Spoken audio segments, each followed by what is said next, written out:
എന്താണെന്ന് എനിക്ക് മനസ്സിലാവുന്നില്ല. അതിനുശേഷം ഞാനും ഇന്നാ വിളിച്ചത്. 2 തവണ വിളിച്ചിട്ട് സത്യേട്ടൻ എടുത്തില്ല.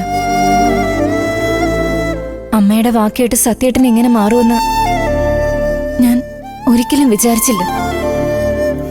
ഏയ്, സത്യനെ ഒരു മാറ്റമില്ല പ്രതിഭേ.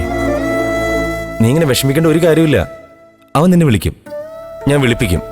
അതുപോലെ വേണ്ട ശ്യാമ, ആരും പറഞ്ഞിട്ട് സത്യേട്ടൻ എന്നെ വിളിക്കണ്ട. ഞാൻ നേരിട്ട് കണ്ട് എന്താ ഉദ്ദേശം എന്ന് ചോദിച്ചോളാം. ഓഫീസ് ആവശ്യത്തിന് സത്യേട്ടൻ വിളിക്കുകയാണെങ്കിൽ ഞാൻ ഇവിടെ വന്ന് ഇരിപ്പുണ്ടെന്ന് ഒന്ന് ശ്യാമ സത്യേട്ടനോട് പറഞ്ഞാ മതി.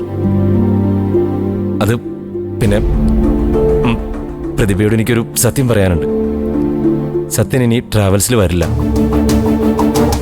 അവൻ വേറൊരു ജോലിക്ക് കയറി. വേറെ ജോലിക്ക് കയറിയെന്നോ? എപ്പോ? എവിടെ?